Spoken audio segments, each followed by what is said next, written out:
Henry, kallis! 7. septembril toimus Pulbilohu rallikrossi rajal meie hooaja viimane etapp. Esimesse eelsõitu loositi siis 2 Fiestaga kokku ja seal siis sai kohe hakata kiiret sõitu tegema. Lõpetasin esimese eelsõidu siis teisena ja kokkuvõttes oma klassis 3. Teise eelsõitu startisin taas siis 2 Fiestaga, seekord siis mõlema roolis eestlased ja tulin siis üle joone kokkuvõttes taas 3. et nende 2 järel. Paar käiguapsakat sai tehtud, et ikkagi teine käik ei tahtnud alati õigesti sisse minna ja sellest siis kaotasin üksjagu aega, aga mis seal ikka, tuli kuidagi hakkama saada.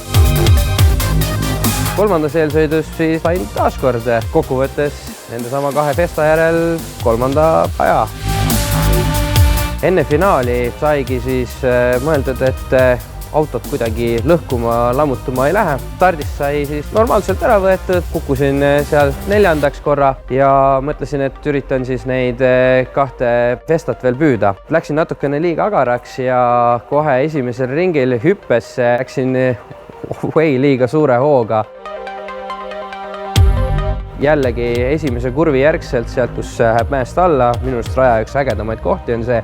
Läksin taas natukene liiga agaraks, unustasin ära, et selle käigukastiga, sünkrakastiga natukene peab arvestama käiguvahetusel veidi pikema sidurdamisega ja nägin kohe, kuidas siis see vahe siis ees sõitvate autodega lihtsalt niisugusest vahest kasvas järsku siukseks.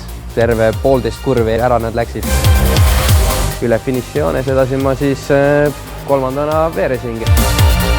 Sellelt hooajalt siis 3 korda 3. koht, mis siis võrdus hooaja kokkuvõttes 3. kohaga. Et mine tea, või ehk õnnestub siis järgmisel hooajal taas sõita ja siis juba saavutada kõrgem koht.